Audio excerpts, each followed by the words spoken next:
Bansang Awit ng Pilipinas.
Iniibig ko ang Pilipinas. Iniibig ko ang Pilipinas. Ito ang aking lupang sinilangan. Ito ang aking lupang sinilangan. Ito ang tahanan ng aking lahi.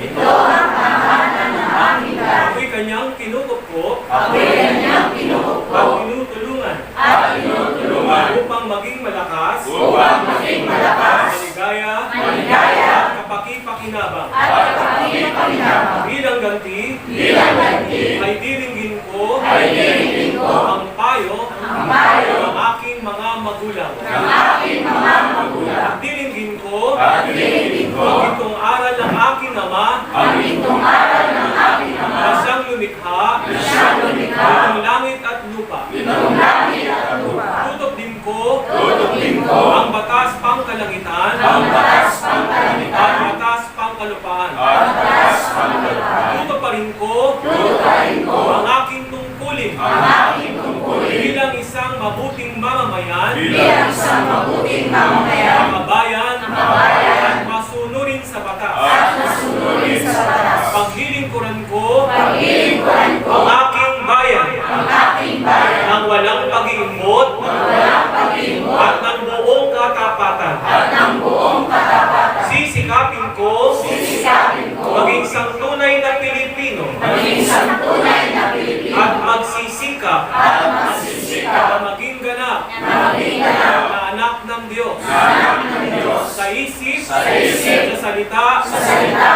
At sa gawa. At sa gawa.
Sa mga sandali,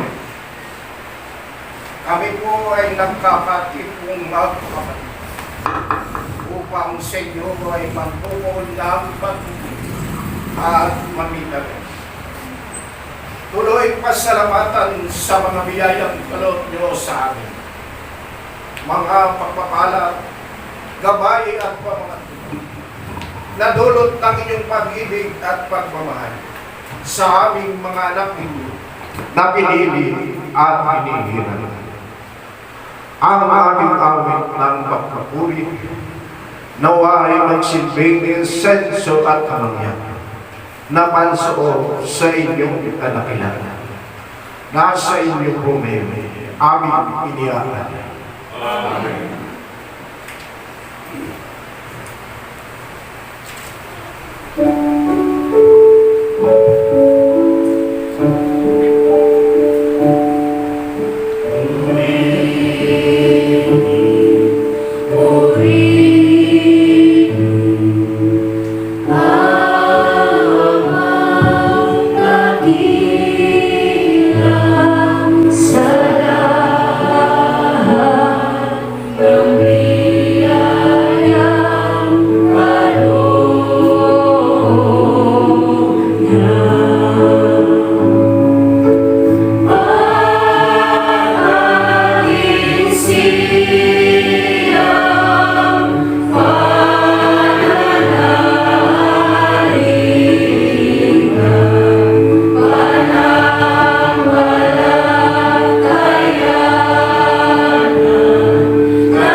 Sana at sa Espiritu Santo ay sumasa atin ang pagpapala. Nakilain po natin si Amang Iskotos. Amang Iskotos, Amang Iskotos, Amang Iskotos. Nakilain ang inyong pangalang inihayag niyo po sa amin. At inyo na po nawa kaming tanglawan at patnubay na may pagtagumpayang may palaganap ang iyong bagong pangalan at Ebanghelyo sa buong kalupaan. At makamit po nawa namin ang pamanong yung buhay na walang hanggan. Amang Iskotos sumasa langit sa mahinang pangalan. Mapabilang po kami sa mga pinaghaharian mo. Masunod po namin ang kalooban mo dito sa lupa tulad ng nasa langit. Patuloy niyo po kaming biyayaan at pagpalain sa araw-araw. At patawarin niyo po kami sa aming mga pagkakasala. Tulad ng pagpapatawad namin sa mga nagkakasala sa amin. At huwag niyo po kami iharap sa mabigat na pagsubok at ilayo niyo po kami sa lahat ng masama. Sapagkat sa inyo ang kaharian, ang kapangyarihan at ang kapurihan, magpasawalang hanggan. Amang Iskotos, dakila namin Ama, Diyos na makapangyarihan, na lumikha ng langit. Nagpapasalamat po kami na sa araw na ito ay niloob kong kami ay muling maligid. Nagpapasalamat din po kami sa lahat ng biyaya, pagpapala na kinakamit namin sa araw-araw. Samot dalangin namin Amang Iskotos sa araw na ito, ang inyong gabay at patnubay ay patuloy niyo pong ipagkaloob sa amin, lalo na po sa mga may karamdamang pisikal at mga may kapansanan Higit sa lahat po, Amang Iskopos, ay ang karamdaman ng aming mga kaluluwa. Sa umagang ito, Amang Iskopos, humihingi kami ng inyong gabay at pagpapay na sa aming patuloy na pakikinig ng inyong salita ay manahan po nawa sa aming puso at isipan. Magkaroon po nawa kami ng lawak ng pagkaunawa. Magkaroon po nawa kami ng katotohanan magbibigay ng kalinisan sa aming puso at isipan. Magkaroon po nawa kami ng sapat na kaalaman mula sa inyong kadakilaan, pag-ibig at pagmamahal. Ang lahat ng ito ay aming pinasasalamatan. Dalangin sa na rin po namin ang mga Iskopos na sa araw na ito, na sa pagdaraos po ng may kaarawan ng aming kapatid, na si Reverend Minister Joselito Molina, ang pasasalamat po, ang mahabang buhay, kalakasang kalusugan ng kanyang katawan naman, ang mabait naming kapatid, na nagmamahal. Lahat kami po ay nagpapasalamat sa umagang ito.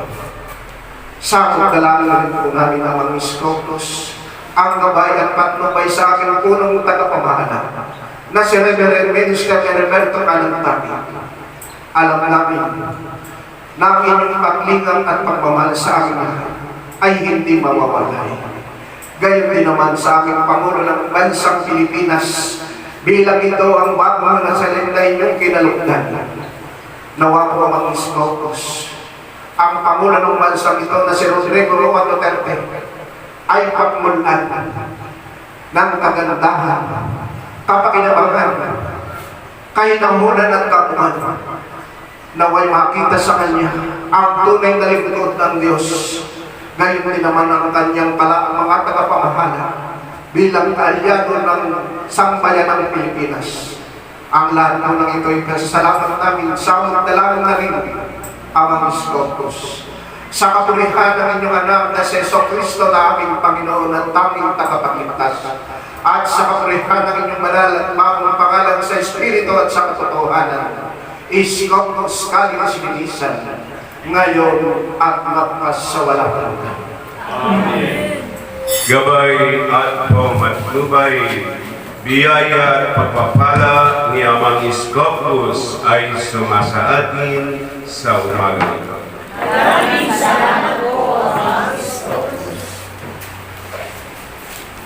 Happy Father's Day sa lahat ng mga ama na pinagdiriwang natin sa araw na ito, third Sunday for the month of June. Huwag natin kakalimutan, mga minamahal na kapatid, at gusto ko rin ipaalam sa lahat na hindi lamang ang ating kapatid na si Reverend Minister Joselito Molina ang may karawan sa araw na ito. Karawan din ang ating kapatid na si Greg Santiago. Nawala yata. Karawan din ang ating isang kapatid na si Bering Villaroman. Meron pa ba? Kaya maligayang karawan sa mga kapatid. Happy Father's Day sa lahat ng mga ama, lalo na kay Amang Iskopos na ating dakilang Diyos, na ating Ama sa Espiritu at sa katotohanan. Happy Father's Day, Amang Iskopos. Sa aklat ng Hebreo, kabanatang 12, mga minamahal na kapatid, Ama natin ang Diyos. Sa talatang 2, ito natin ang ating paningin kay Jesus na siyang pinagmulan ng ating pananampalataya at siya rin ang nagpapasakdal dito. Ang talatang yan ay matibay, mga minamahal na kapatid, na sa Panginoong Jesucristo nagmula ang pananampalatayang Kristyanismo. At ito ay dinala ng mga naniwala sa iba't ibang nasyon. Ngunit ang mga ginamit lamang mabuting balita at ang Panginoon sa Kristo na maihatid sa iba't ibang nasyon, ang siya rin gumawa ng mga sariling aral at turo na naging dahilan upang ang mga Kristiyano ay maligaw sa tamang pananampalataya. At tayo lahat ay dinatna ni Amang Iskopos noong Pebrero 1, 1966 sa pangalawang pagkakataon. Dito bumaba ang Espiritu Santo sa bansang Pilipinas, mga minamahal na kapatid, upang tapusin ang ikalawang misteryo at simulan ang ikatatlong misteryo. Ngayon, tayo ay nasa ilalim ng ikatatlong misteryo at tayo na tumatanggap sa pangalan ng Espiritu Santo, ang tunay na sumasamba sa Espiritu at sa katotohanan. Ngunit maraming sekta ang nagsasabi na sila ay sumasamba na sa Espiritu at katotohanan, ngunit nilalabag naman ang aral at turo ng Panginoon upang magbundat ng mga tiyan at magpuno ng mga bulsa. Sapagkat maliwanag ang nakasulat sa ikalawang Juan, kabanatang 1, talatang 9, ang hindi na napili sa aral at turo ni Kristo, kung hindi ay nagdaragdag dito, ay hindi pinapanahanan ng Diyos. Nang 1980s, early 1980s, nang sumapit ang paghahari ni Amang Iskopos sa tahanan ng mga family, ay ako mismo nagtanong kay Amang Iskopos, dahil ako ay mula sa Katoliko, mula sa mga minanang turo na ating kinamulatan na ipinamana ng ating mga magulang mula sa ating mga nuno. Amang Iskopos, kayo po ba ay nananahan sa mga malaking simbahan? Tanong po yan. Ginagamit niyo po ba na kasangkapan ang mga madre, ang mga pari? Ngumiti si Amang Iskopos, nakadungkong sa kasangkapan na si Sister Teresa, at malumanay niya akong sinagot, "Anak, hindi na ako nananahan sa malaking templo. Hindi ko na ginagamit ang mga madre, ang mga pare, ang mga pastor, ang mga ministro, at mga mangaral sa ikalawang misteryo. Ako ang ginagamit nila upang magbundat ng kanilang tiyan at magpuno ng kanilang mga bulsa." Yan ang maliwanag na isinagot sa akin ni Amang Iskopos. Medyo napasal ako dahil kulang pa ako sa alam. Ngunit sa unti-unting pagtuturo ng Espiritu Santo o ni Amang Iskopos, ay naunawang ko, tatanggap ko sa aking sarili na sa hindi na nga siya nananahan sa mga malalaking simbahan o malalaking templo, lalo na nang maituro niya sa akin ang nasa aklat na ito ng Juan, ikalawang Juan, kabanatang 1, talatang 9. Ang hindi na napili sa aral at turo ni Kristo, kung hindi ay nagdaragdag dito, ay hindi pinapanahanan ng Diyos. Ngunit ang napili sa aral at turo ng Diyos, ni Kristo, ay pinapanahanan ng Ama at ng Anak. Kaya nga dito sa third mystery, sa sekta ng Father Iskopos New Catholic Temple, nananahan ang Espiritu ng Panginoon, sapagkat dito'y pinapaalaala ng Espiritu ng Panginoon kung ano ang tunay na pananampalataya at ang aral na kanyang iniwan sa balat ng lupa sa pamamagitan ng mga sulat, kamay ng mga apostol at mga alagad niya na tumanggap ng mabuting balita at sa Kanya bilang Panginoon ng nangabubuhay at nangamatay na tao.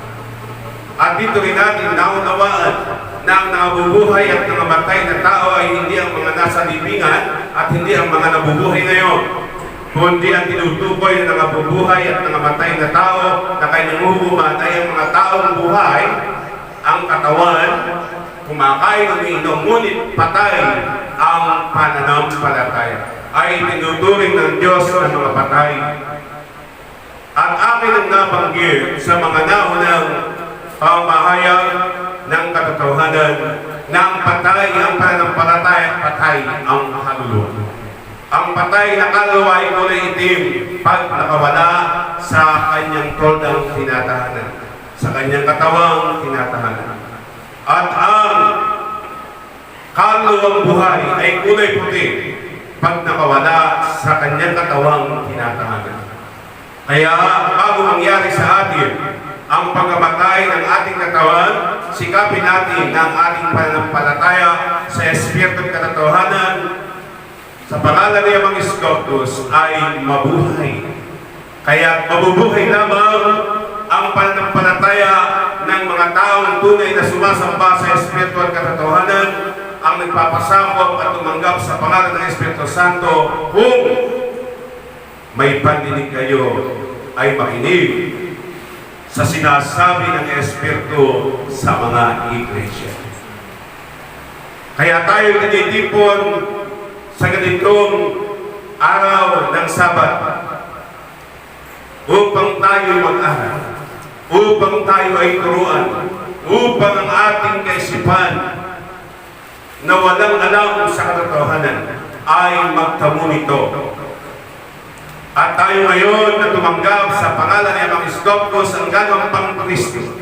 At ito ay maliwanag na nakasulat sa aklat ng 1 Juan, Kabanatang 4, Talatang 17. Ang pag-ibig ay nagiging ganap kung hindi natin kinatatakutan ang araw ng paghuhukom, sapagkat tayo'y tulad ni Kristo habang nasa daigdig pang ito. Kaya mga minamahal na kapatid, ang Kristo ba ay nagtiis? Sagot kayo mga kapatid. Talo po kayo, hindi kayo sumagot. Malakas to. Palapakan natin ang santuaryo at ang mahala dito santuaryo ito na ngayon ay hindi na tayo lugi sa pangaral sapagkat sound system is well. Maayos at hindi kayo maboboring sapagkat sa sound pa lamang magigising. Kaya isingin natin ang ating kaisipan sapagkat ang tao hindi gising ang kaisipan ay tulad sa taong natutulog. Ang taong natutulog ay tulad sa patay. Kaya tayo mga patay na dinatna ni Amang Iskoptos mula pa noong Pebrero 1, 1966. Ako, buhay na noon. Ang mga bata rito, hindi pa. Ang mga apo ni brother, ng ating administrator, Martin Manalo, wala pa rin noon. Mga bata pa ang kanyang mga anak na 6. Bunso ang ating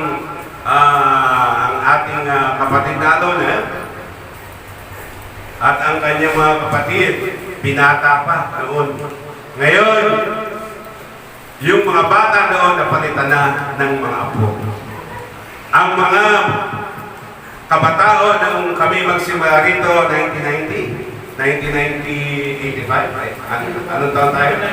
1991. Mga minamahal na kapatid, 30 years ago. 1992, basta 30 years ago.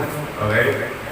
Ang maliliit noon ay ang mga anak ni Administrator Martin Manalo. Pumanaw na ang ating ex-administrator na si Elder Josefina Molina Manalo. Ang Diyos ay hindi nananahan sa mga templong ginawa ng kamay ng tao. Ngunit, hindi siya nanang kung hindi siya kilala. Ngunit kung kilala siya, siya'y nananahan doon. At dito, pinipilit natin na makilala ang Panginoong Hesus sa bisa ng ating pagtupad sa kanyang aral at turo. Upang tayo makabalik sa buhay na pananampalataya mula sa patay na pananampalataya. Tayo mga tinatawag na mga patay na kanyang bubuhayin sa wakas ng panahon ito. Ang mabubuhay, yung makikinig sa sinasabi ng Espiritu sa mga iglesia. Ganito ang sabi sa aklat ng Gawa sa paglalayag ni Pablo sa mga taga-Atenas ay napansin niya ang mga sinagoga. Ang mga taga-Atenas ay abala sa mga iba't ibang usapin tungkol sa relihiyon. Kaya nang dumating doon si Pablo, ay kanyang winika ang ganito. Mula sa Kabanata 17, talatang 24, ang Diyos na gumawa ng sanlibutan at lahat ng naroon ay siyang Panginoon ng langit at lupa. Kaya hindi siya tumatahan sa mga templong ginawa ng tao. Na ang tinutukoy dyan, mga minamahal na kapatid, kung hindi mo babasahin mabuti, ay masusunod ka sa mga bulang guro. Kaya ang sabi ng mga bulang guro, kaya sila hindi nagpapagawa ng mga simbahan dahil sabi, ang Diyos ay hindi naman nanaan sa mga templong ginawa ng kamay ng tao. Ngunit, may mga bahagi nito na dapat natin linawin. Ang sinabi ng kapatid na Pablo, hindi nananahan ang Diyos sa mga templong ginawa ng kamay ng tao kung siya'y hindi kilala. Ngunit kung kilala siya, doon siya'y nananahan. Ngayon, tinulungan ba tayo ni Amang Iskopos na makilalang lubusan ng Panginoong Jesucristo? Yes. Tinuturuan tayo ng Espiritu Santo upang makilala natin ang Panginoong Jesucristo. At dito nga siya nananahan sa mga templong ito na ginawa ng kamay ng tao. Ito ba ang santuario ito ay templong ginawa ng kamay ng tao? Dito ba'y nananahan ng Diyos? At kayo ang pagpapatatlo paano bumababa ang Espiritu ni Amang Iskopos o ang Espiritu ng Panginoong Jesus sa oras ng ating mga pagtitipon, pag ginusto niya ang Iskopos na siya'y bumaba, ay nalubog siya sa kanyang mga pinalugdan na mga kasanghap. Andyan si Elder Antonio Acosta, andyan si Sister Syria, at kung siya pang pinaparamdaman ng kapangyarihan ni Amang Iskopos, yan ang mga patotoo na ang Espiritu ng Diyos ay sumas sa atin. Kapiling natin. Kaya sabi sa akin noon ni Amang Iskopos, sabi ko, Ama, saan po kayo nananahan? Kung kayo hindi nananahan sa mga malalaking simbahan, kung hindi na ginagamit ang mga pare, ang mga bate, ang mga pastor, ang mga ministro ng iba't ibang sekta, saan po kayo nananahan? Ngumiti si Amang Iskopos at marahan niya po sila sa inyo na mga tumanggap sa aking bagong pangalan. Sa inyo po ay nananahan. Kaya mga minamahal na kapatid, huwag lamang sasansalain ng mga kasangkapan ang pagdating ng kapangyarihan ni Amang Iskopos at huwag mag-aalinlangan ay kayang patutuhanan sa atin ni Amang Iskopos na siya ngay ating kapiling. Ngunit gusto kong maintindihan niyo, hindi lamang sa mga nanginginig at nangangatal, bumababa ang Espiritu ng Diyos. Ang Espiritu ng Diyos ay pwedeng bumaba sa isipan. Lalo na sa mga saserdote. Ginagamit ay isip upang sa inyo ihayag ang buong liwanag ng katotohanan. At sa mga sandaling ito, mga kapatid, hayaan yung basahin ko sa inyo ang nakasulat sa aklat na ito ng Atenas nang si Pablo ay maglayag upang ihatid ang mabuting balita sa mga taga-Atenas.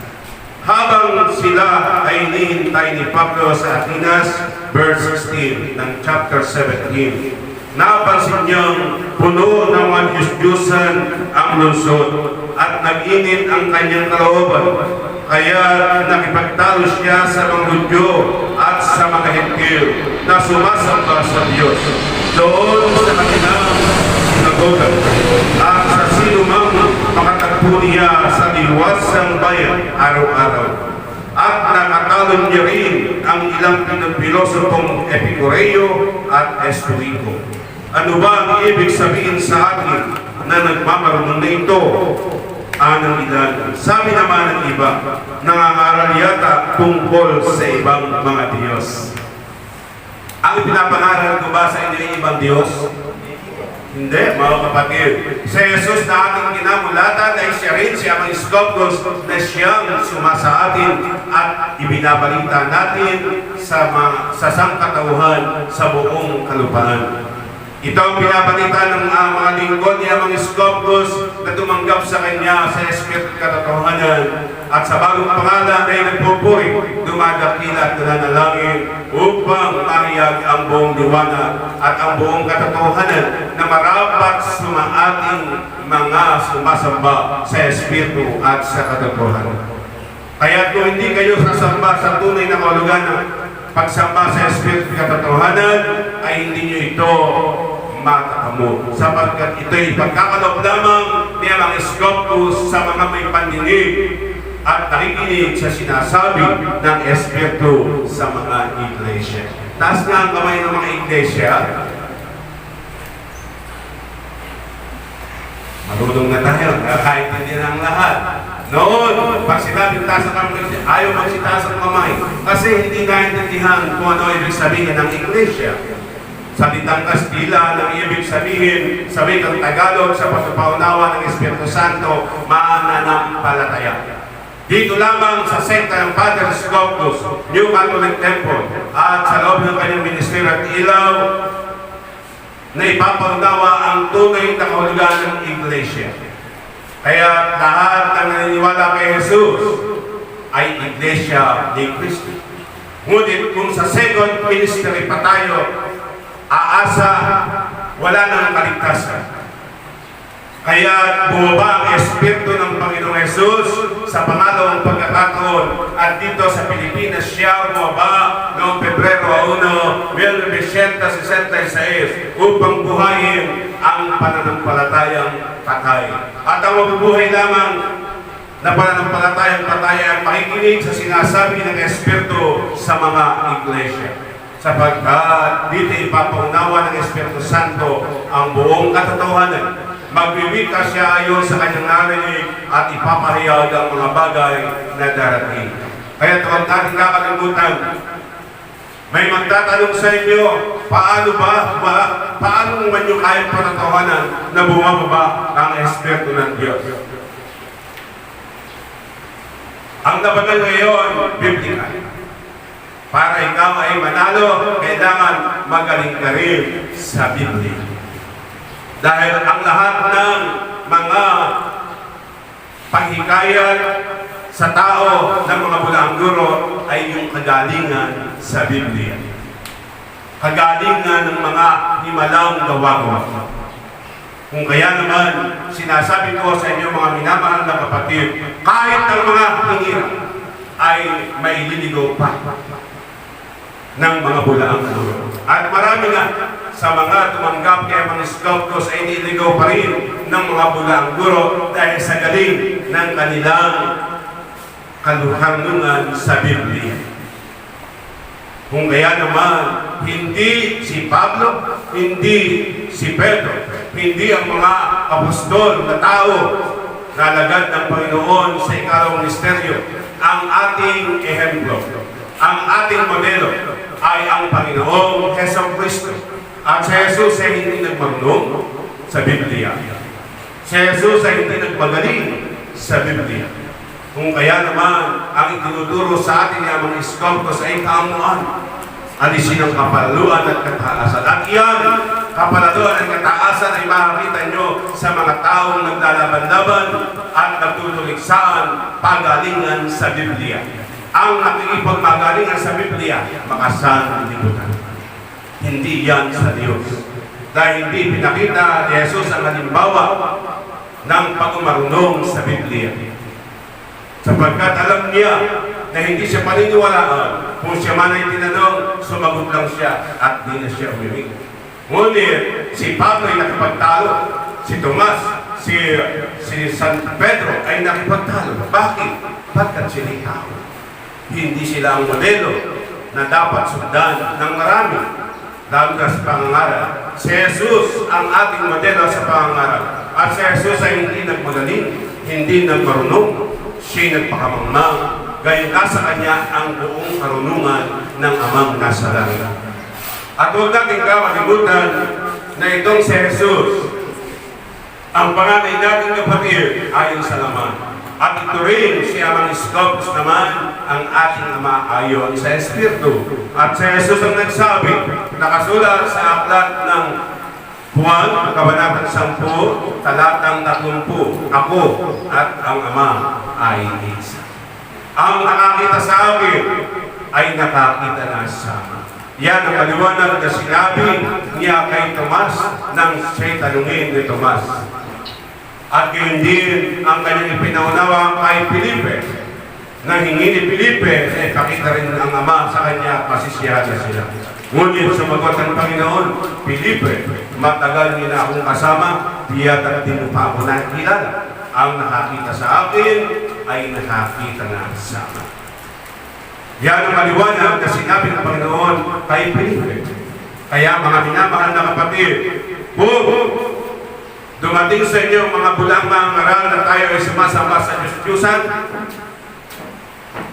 ay huwag kayong padadala. Sapagkat kaya nating ipaunawa na ang mga imahen sa malang simbahan ay hindi Diyos-Diyosan.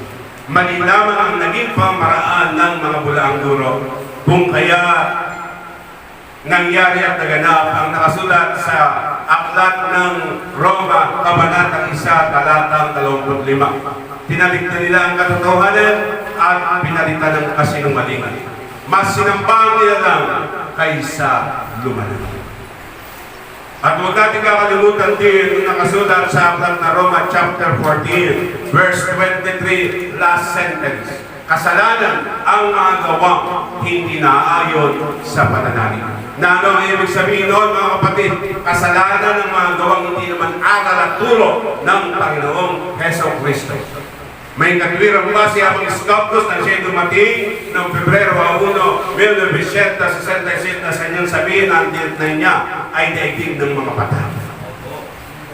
Yes, tayo yung mga patay ang pananampalataya nang dumating si Amang Iskoptos noong Pebrero 1, 1966 upang buhayin ang mga namatay na ito. Ang pananampalataya ay kinakailangan makinig sa sinasabi ng Espiritu sa mga iglesia. Nagsasalita ba at ipinapaalala ba ng Espiritu Santo ang tungkol sa aral at turo at pananampalataya ang iniwan ng Panginoong Jesucristo? Yes, mga minamahal na kapatid, sasagot lamang kayo ng opo, tinatamad pa.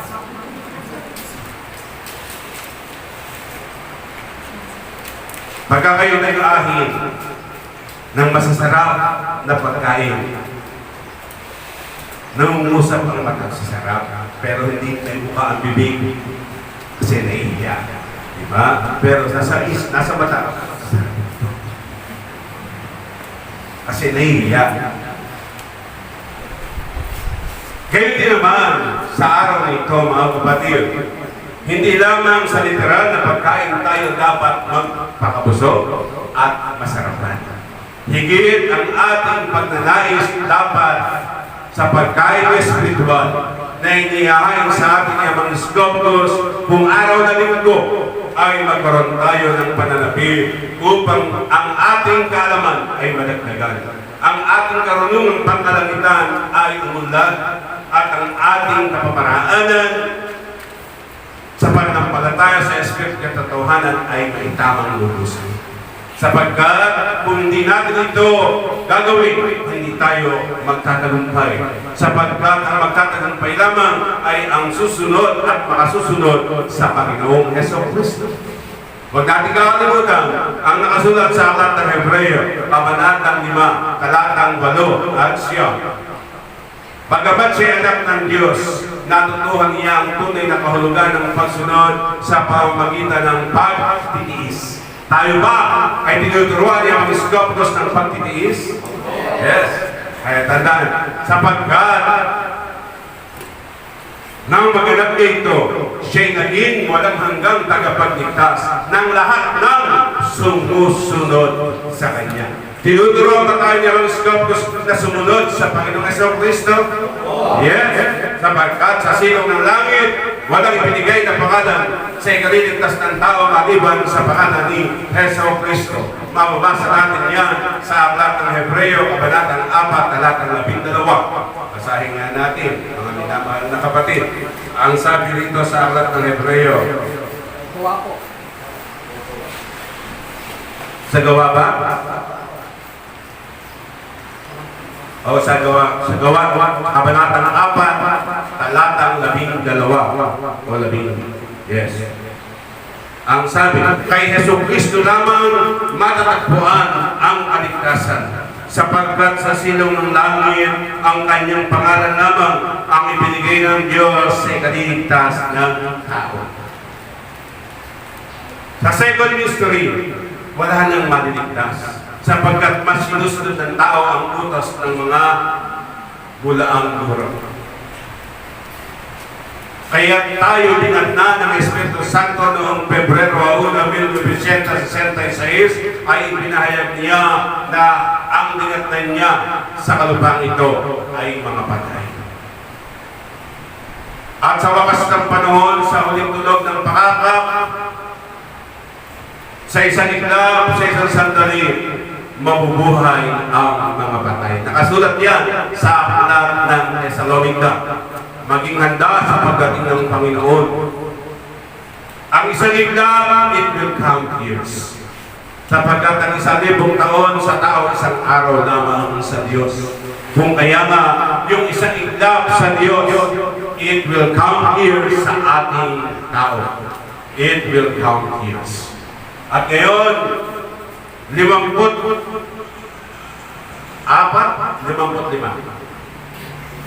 55 years na tayo na nagtataguyod sa Ministeryo ng Ilaw ni Amang Iskopos.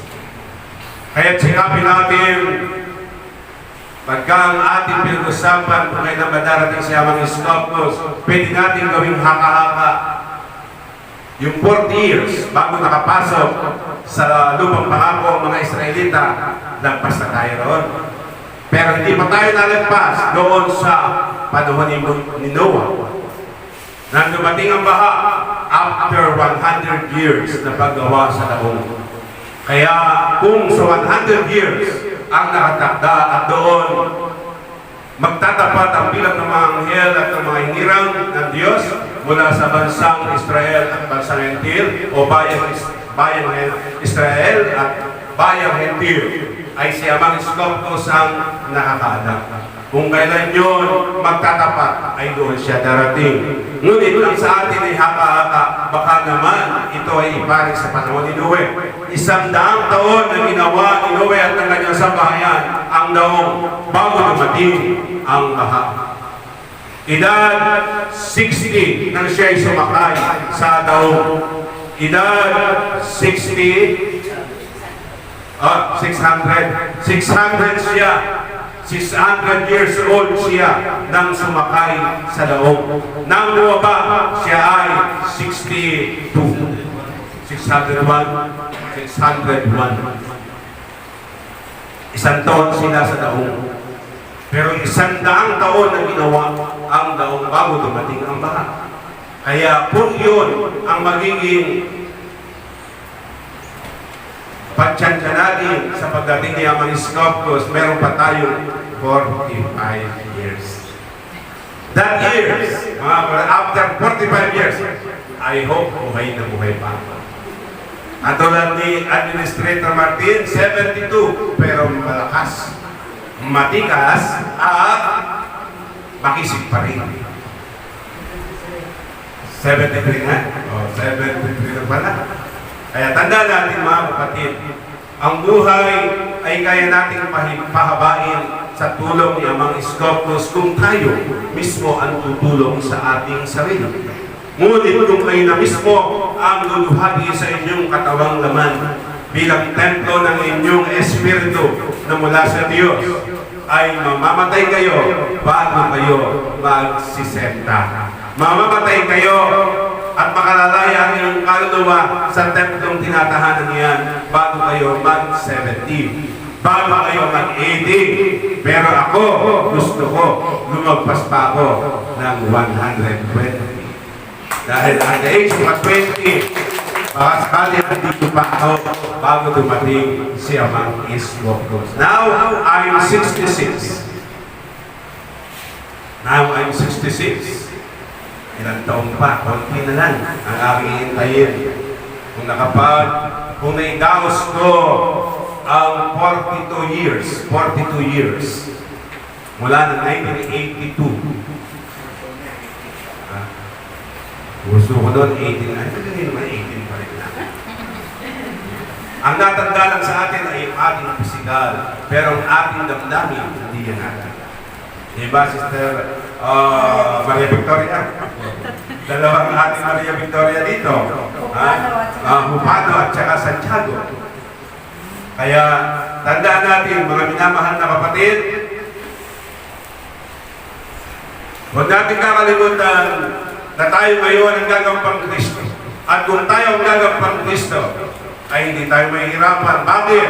Sapagkat ang batas panglinis ay ang buod ng pagkapamuhay ng Panginoong Jesucristo. Yan ang buod ng aral at turo ng Panginoong Jesucristo. Kaya pag nasunod natin ang batas panglinis, nakasunod tayo sa Panginoong Jesucristo at doon ka lang magtatagumpay. Ngunit kung patuloy ka pa rin lalabag sa aral sa batas panglinis, hindi ka magtatagumpay. Ngunit nang tanggapin ko si Amang Iskopos, ngunit hindi ka tumalikod, ligtas ang kaluluwa mo sa pangalawang kamatayan. Ligtas ang kaluluwa mo sa umulong na sumpre at naglalagablab na ako. Ngunit dahil matigas ang ulo mo, hindi ka pa rin sumunod, hindi mo naman kakamtin ang katawang panglangit na siyang dapat maging tahanan ng iyong kaluluwa sa kabilang buhay. Kaya tayo sa panahon ito ay hindi lamang kaligtasan ang dapat natin isipin. Kaligtasan ng ano? Kaligtasan ng ating kaluluwa. Kaligtasan ng ating espiritu. Pagkat ang pananampalataya natin ay para iligtas ang ating kaluluwa sa pangalawang kamatayan. Hindi ang katawang laman, pagkat kung ang Panginoon ni Diyos namatay ayon sa laman, di po ba? Yes or no? Yes. Kaya tayo ngayon ang gagampang Kristo. Ngunit kung makasusunod tayo at matatagumpay, mamatay man tayo ang ating katawang laman, may muling pagkabuhay sa ikatlong araw pagdating Kristo upang kamti naman ang katawang panglangit na siya ibibigay ni Amang Iskopos sa magtatagumpay. Kaya nga, huwag kayong mawawala ng pananalig sa Diyos sapagkat tatay nito ang dakilang gantimpala. Nakasulat sa Aklat ng Hebreo, Kabanatang 10, talatang 35. Sapagkat ang pagtitiis ay bahagi ng pagkahirang sa inyo ng Diyos. Sapagkat ng si Kristo ay magtiis, binigyan kayo ng halimbawa na marapat tularan.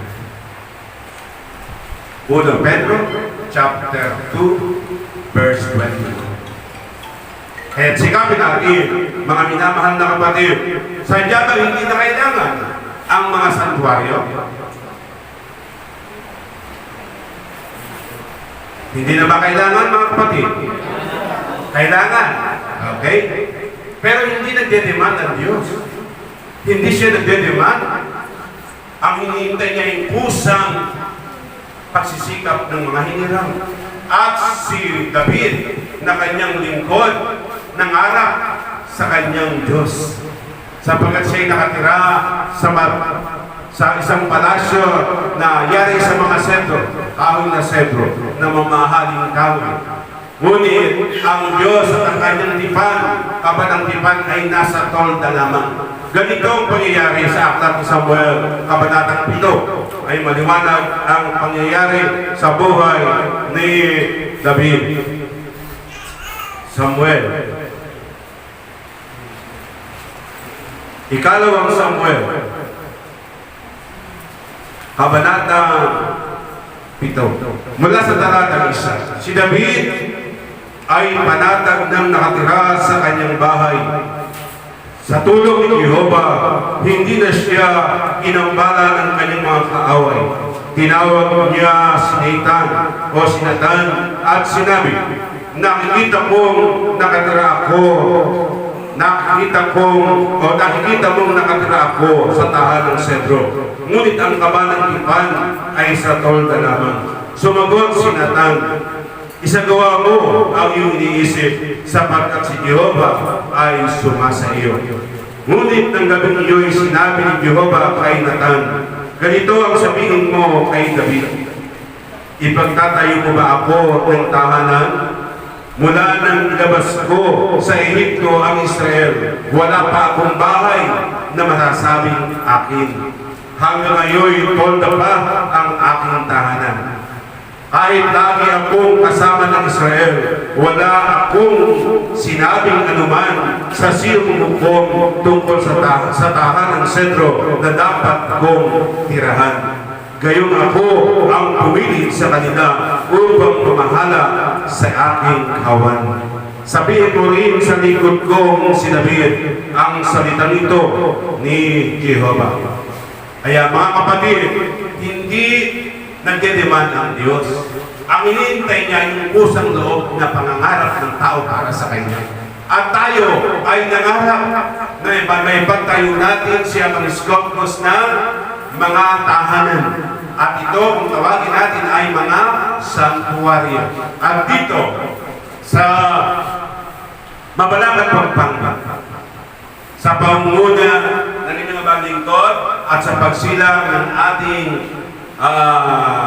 butihing ministro, Reverend Minister Joselito P. Molina, at sa paggabay ng mga kapatid sa Bulacan, ay naitayo ng ating administrator ang sanctuary nito. Marami sa atin dito, walang anumang hirap dito. Di po ba? Pero pwede ba natin itong pagandahin? Bagay ito'y tahanan ng ating Diyos na buhay. Hayaan ba natin ang ating Diyos ay hamak na lamang habang buhay? Sa mga santuaryo na kanyang pinapanahanan ay hamak na lamang, gayong meron naman tayong magagawa para ito'y paunlarin. Kahit maliit ay pagandahin natin sapagkat ito'y tahanan ng Diyos na buhay. Sapagkat ang napakalaking templo na ginawa sa second history ng mga bulaang guro at mga nangalakal sa pangalan ng Panginoon Jesus ay maganda. Sapagkat dito ang kanilang Diyos ay ito. Hindi ang Diyos na lumikha. Ito ang kanilang Diyos, ginamit lamang yung Diyos na lumikha para makuha nila ito. Ngunit dito sa Father Scopus New Catholic Temple, ang Diyos natin ay buhay. Bakit hindi tayo nangangarap? Hindi naman tayo nangangarap dito, di ba? Ang ating pangarap lang ay maibigay, kaya mga Scopus, ang karapat-dapat na tahanan bilang tayo mga tinawag at hinirang sa wakas ng panahon ito. Mangarap tayo tulad ni David na nangarap sa kanyang Diyos, paano ipagpapatayo ito ng magandang tahanan. Amen? Kaya huwag natin kakalimutan, mga minamahal na kapatid, kung ako'y sumobra sa oras, kasalanan niyo pa rin. Bakit? Sapagkat ang inyong oras, 6:20 pa naman. 6:20 pa lang. Kaya huwag niyo ako sisisihin kung tayo ay sumobra ngayon sa oras. Even though meron tayong dapat natapusing oras, pagkat meron pa tayong misyon sa kuya po, upang doon ay ating lalong iparamdam sa ating mga kapatid na may mga kaarawan sa araw na ito ang kanilang pasalamat sa buhay na patuloy na ibinibigay sa kanila ni Amang Scopus, lalo na sa buhay na taglay ang karunungan at pag-iisip ni Kristo. Kaya tandaan natin, hindi magiging taglay ng bawat isa ang pag-iisip ni Kristo na may sapat na karunungan at kaalaman sa kayaman ng panlangit mula kay Amang Scopus kung hindi tayo makikinig at mag-aaral na mabuti ng mga salita na iniwan sa atin ni Kristo Jesus dito sa kalupaan sa pamamagitan ng mabuting balita. Ang mabuting balita ay salitang Tagalog. Sa wikang Kastila, Ebanghelyo. Sa wikang Griego, Ebanghelyo. At alam natin na may tinatawag na lumang tipan at bagong tipan. Habang noong nabubuhay pa ang Panginoon, ay kanyang sinabi na hindi siya dumating para baliwalain ang kautusan, kundi para ganapin ito at ipaunawa, ipaliwanag. Ngunit na siya ay pumatay sa krus, tinapos niya ang bisa ng lumang tipan at pinagintibay ang bisa ng bagong tipan. At tayo ba ay nasa ilalim ng bagong tipan o lumang tipan? Tayo nasa ilalim ng bagong tipan. At ang bagong tipan ito ay para sa mga Kristiyano. Tayo lahat dito ay Kristiyano? At tayo naniniwala na ang ating pananampalataya ay tinuro at inihatid ng Panginoong Jesucristo. At dinala lamang dito ng mga Kastila. Ngunit sila ay narahuyo sa yaman ng bansang ito. Kaya sa halip na ituro ang katotohanan ay pinalitan ng kasinungalingan at mas itinuro na sambahin ang nilalang kaysa namayan. Kaya tandaan natin, ngayon ay panahon na tayo na sumatawag kay Amang Scopus at sumasamba sa Espiritu ng katotohanan at nakikinig sa pagtuturo ng Espiritu Santo ay huwag matakot sapagkat hindi malalahan ang katotohanan kung ikatatakot nyo na baka kayo ay tuliksain, baka kayo ay kalabanin ng mga tinatamaan ng mga pinapahayag ninyong salita na katotohanan. Kaya kailangan dito ay tapang at lakas din ng loob. Ang mga apostol ay nagkaroon ng lakas at tapang ng loob sa pagpatnubay ng Espiritu Santo. Kaya sa panahon ito, tayo ay nanghihina. Ngunit lumalakas din ang ating loob at tumatapang pag ginabayan tayo ng Espiritu Santo. Tulad ng paggabay na pinagkaloob sa kay Pedro, kay Pablo, na isinugo ng Panginoon para sa mga Hentil. At tayo ay kabilang sa mga Hentil na natipon ngayon sa wakas ng panahon mula sa ikalawang misteryo. Tayo ngayon ay nasa ikatatlo ng misteryo. Kung halimbawa sa school, naando na tayo sa kolehiyo. At pag tayo ay nasa kolehiyo na at medyo nagtagal-tagal na dapat ando na tayo sa ano tawag doon? Yung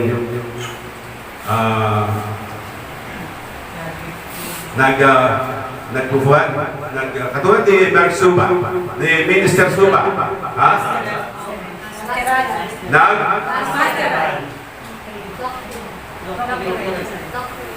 Doctrine? Nagdo-doctorate na. Nagpapakadalubhasa. Kung tayo ngayon ay nasa college, dapat nagpapakadalubhasa. Ngunit, ang pagkakadalubhasa ay dapat yung mga matatagal na sa iglesia. Katulad ni Administrator Martin Manalo. For how many years ka na kaya Amang Scopus? From 1991 o 1992? Ngayon ay 2001 na. So, nasa 30 taong ka na. Ito muna. Dapat nag-aaral nating mabuti ang ating kapatid na si Martin Manalo para kung may mga bulang guro na sito ay darating, kaya niya i-depensa ang ating pananampalataya at ang Ebanghelyo ng Espiritu Santo. Kaya nga ang sinasabi at ang layunin ay may pakilala ang kanyang bagong pangalan at ang kanyang Ebanghelyo sa buong kalupaan. Dahil ang Ebanghelyo na nakasulat ay pinalitan ng mga kasinungalingan at mga maling interpretasyon, lalo na sa Apokalipsis. Kaya ngayon, gaano kabigat ang ating hinaharap na kung ating ipapaunawan na hindi masama ang letrang, ang number 3 figures na 666. Ang hirap ipaliwanag yan sa mga taong pulong na at tulog na ang isipan sa masamang kabuluhan. Kaya kinakailangan isa yan sa marapat nating mapagsikapan, may paunawa sa tao na hindi masama ang 666 at hindi masama ang salitang halimaw. Ang salitang halimaw ay katumbas ng namumuksa. At siya mga Scorpius ay dumating para mamuksa. At pinupuksa niya ay hindi agad ang buhay, kundi ang patay na pananampalataya. Ang patay na pananampalataya, tulog ang isipan sa katotohanan. Ang patay na pananampalataya, matigas ang kalooban. Kaya dapat pagilambutin natin ang ating mga puso. Huwag natin paging matigasin ang ating mga ulo. Tulad ng mga Israelita nang sila ay nasa ilang na ay hindi sila nakapasok agad sa lubong pangako dahil sa katigasan ng ulo at pinaging matigas nila ang kanilang mga puso. Kaya ngayon, nasuma sa atin ang Espiritu ni Amang Scorpius. Tayo ay dapat maging ilaw ng sanlibutan. Hindi ilaw na andap-andap. Ilaw na nag-aatid ng liwanag sa salita at sa gawa. Hindi pwede sa gawa lamang, sa salita lamang natin ipakikita ang liwanag.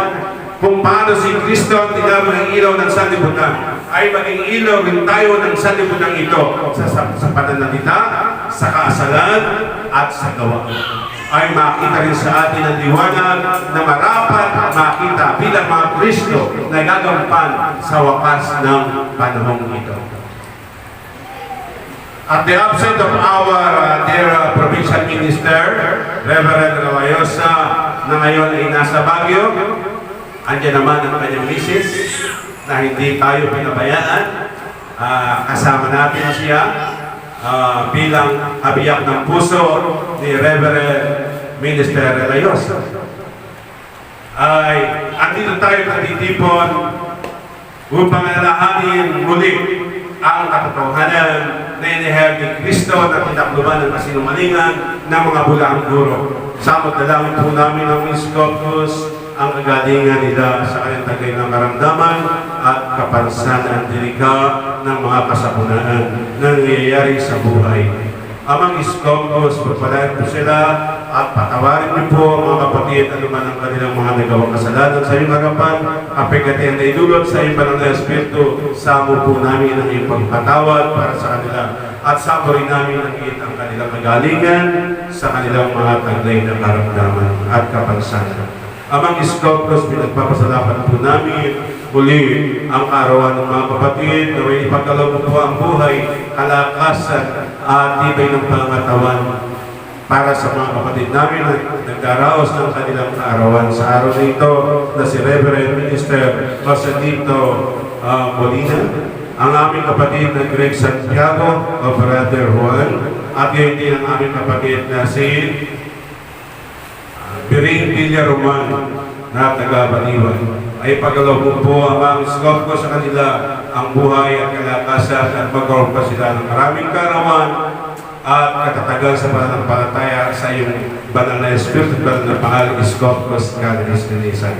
Sinasamo rin po namin at pinagpapasalamat ang kaarawan ni Genesis Andres na iyong hirang na anak sa Mother Sanctuary sa pangangalaga ng iyong abang lingkod ay magkaroon din ng kagalingan sa isip at magkaroon pa rin ng kalakasan at buhay at pagtalagin po ang kanyang pananampalataya sa Espiritu at katotohanan. Ang lahat po ito isama at dalangin namin sa iyo ang mga Scorpius sa pamagitan ni Kristo Jesus na aming Panginoon at tanging tagapagligtas. At sa kaparihan ng banal na Espiritu at banal na pangalan, Scorpius Canalis Nilisan, ngayon at magpasawalang hanggan.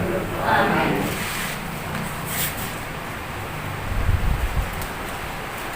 Kasi tayo po na.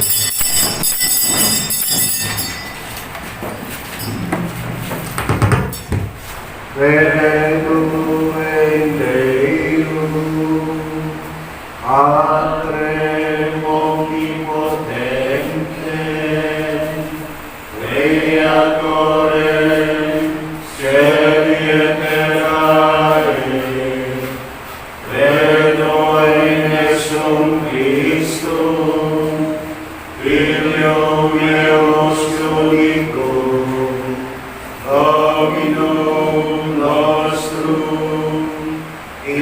Conceptus et Spiritus Sancto, natus ex Maria Virgine, passus sub Pontio Pilato, crucifixus, mortus, et sepultus, descendidade Deus, tertiari resurrexi, abortuis, ascendit ad cielos, sedit ad exterram, Dei Patris omnipotentis, independurus, exoricari, vivos et mortus,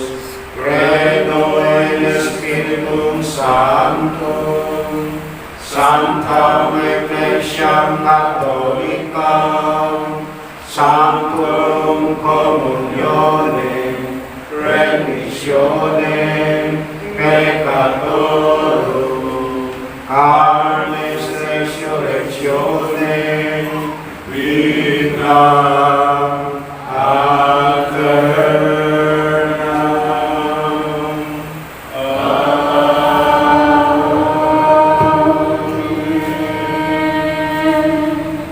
Et Domini Patris, et Spiritus Sancti,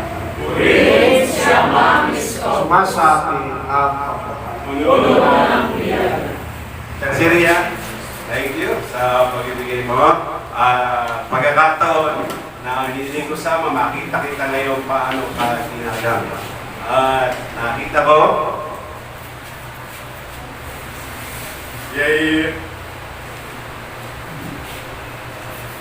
pagpapala sa sambahayan ng Manalo para may taguhin yung puspos liwanag ang Ministeryo at Ilaw ni mga Iskoplos dito sa Mabalacat, Pampanga. Sa nakasulat, ito natin ang ating paningin kay Jesus na siya pinagmulan ng ating pananampalataya at siya rin nagpapasakdal dito. Sa nakasulat, Hebreo 12:2. Napakinggan ba natin ang ating pananampalataya sa second mystery? Sagot kayo, mga kapatid. Taas ang kamay na napakinggan niya o napakinggan niya ang pananampalataya niya sa second mystery. Sa ngalan ng anak na tinawag natin siya ng Panginoong Heso Kristo. Sino po ang napakinggan ng pananampalataya? So, walang nataas ang kamay, sumasang-ayon kayo na hindi natin napakinggan ang ating pananampalataya sa second mystery. Ngayon, tayo sumasamba na sa Espiritu at katotohanan at tinutulungan tayo ng mga Iskoplos paano pagiging ganapin o pagiging banalin ang ating pananampalataya sa Espiritu at sa katotohanan sa pamamagitan ni Kristo Jesus na ating Panginoon at tanging tagapagligtas. Upang tayo ay hindi maligaw, ibinigay niya ang Iskoplos ang tamang pananampalataya bilang pagpapaalaala ng Espiritu Santo. At huwag natin kakalimutan ang nakasulat sa aklat ng Juan, sa aklat ng Juan chapter 14 verse 26. Ang sabi, mga minamahal na kapatid, Juan chapter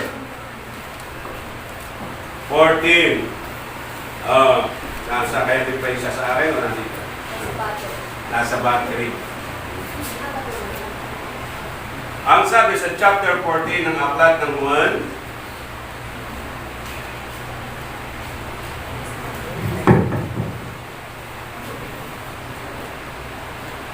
verse 26.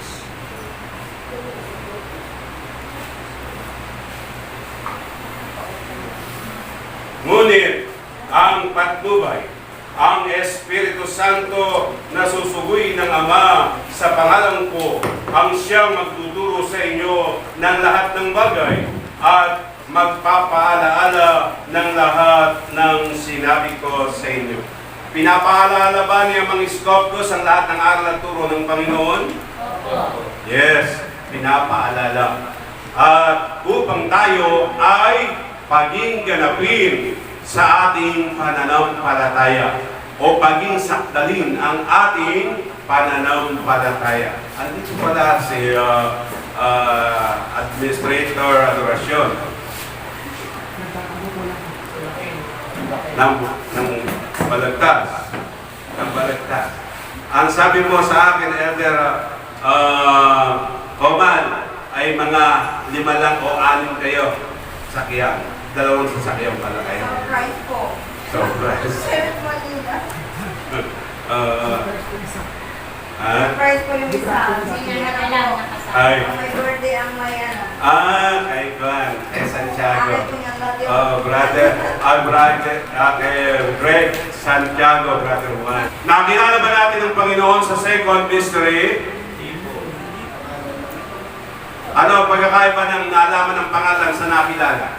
Alam lamang natin, pero hindi natin siya nakilala. Ngayon pa lamang natin siya nakikilalang lubusan sa pagpapaunawa ni Amang Iskoptos sa Espiritu at sa katotohanan. Nakasulat sa Unang Juan chapter 2, verse 3 to 6, ang ganitong mga talata. Basahin ko sa inyo mga minamahal na kapatid, para maunawaan nyo, hindi ka alam mo na ang pangalan, kilala mo na ang Panginoon. Alam natin ang pangalan, ngunit hindi natin nakilala. Sapagkat mas sinunod natin ang aral ng tao kaysa aral ni Kristo Jesus. At dahil diyan, tayo tinutulungan ng Espiritu Santo upang ating mabuhay ang ating pananampalataya mula sa second mystery, mabuhay dito sa third mystery. At ang mabubuhay, magkatagumpay na makamit ang buhay na walang hanggan, katawang panglangit na hindi na makatitikim ng kamatayan sa anumang uri ng pamaraan. Kaya basahin ko sa inyo ang nakasulat na ito sa aklat ng Unang Juan, Kabanatang 2, mula sa talatang 3 hanggang 6. Nakatitiyak tayong nakikilala natin ang Diyos kung sinusunod natin ang Kanyang mga utos. Sinunod ba natin ang utos ng Panginoon? Hindi. Mas sinunod natin ang utos ng tao. Posisyon, novena, Flores de Mayo, fiesta, arabon, etc. Ang dami. At iyan ang kasinungalingan. Tinalikdan nila ang katotohanan at pinalitan ng kasinungalingan. Ang turo ng tao, ang tawag ay kasinungalingan. At dahil tayo namumuhay sa kasinungalingan, dinatnan tayo mga patay ang pananampalataya. Patay ang pananampalataya dahil tayo ay bulig sa kasalanan. Dahil kasalanan ng mga gawa na hindi naaayon sa pananalig. Kasalanan ng mga gawa na hindi naaayon sa aral at turo ni Heso Kristo. Kaya ang sabi rito, nakatitiyak tayong nakikilala natin ang Diyos kung sinusunod natin ang Kanyang mga utos. Muli, tinutulungan ba tayo ni Amang Iskoptos para mapaging ganap natin ang ating pananampalataya sa third mystery? Yeah. At iyan ay lalong mas madaling masusunod kung ating sisikapin masunod ang salamin ng ating kaluluwa na ipinagkaloob sa atin ni Amang Iskoptos. Batas panglinis. Ano ang 7 Espiritu ng Diyos? Ang 7 handog. Unawa, talino, pag-ibig, pag-itiis, takot sa Diyos, pangangaral, pananampalataya. Yan ang gusto ni Amang Iskoptos at nilino sa ating kahina pamagitan ni Sister Celia. May follow-up si Ama para lang maipakita sa akin ni Ama na paano niya itinatayo si Sister Celia. Sa verse 4, ang nagsasabing nakikilala ko siya, ngunit sumusuway naman sa kanyang mga utos ay sinungaling at wala sa kanya ang katotohanan. Sinungaling ba tayo ng mga dinatnan ni Amang Iskopos? Yes. Nasa atin ba ang katotohanan? Noon? Wala. Puro nga kasinungalingan. At dahil diyan, tayo dinatnan mga tulad sa patay. Ngayon, binubuhay tayo ni Amang Iskopos sa bisa ng katotohanan. Ano ang katotohanan? Ang salita at aral ni Kristo Jesus na siyang sinasariwa sa atin upang ito ang ating matutunan at maisapamuhay. At sa ganoon, ngunit, ang tumutupad sa salita ng Diyos ay umiibig sa Kanya ng wagas. Ang umiibig ng wagas ay tumutupad sa utos niya. At iyan ay maliwanag na nakasulat sa aklat ng Juan, chapter 14, verse 15. Ang nagsasabing iniibig ang Diyos, ay tumutupad sa aking mga utos. O ang nagsasabing iniibig ako ay ang tumutupad sa aking mga utos. Iyan ang sinabi ng Panginoong Jesucristo.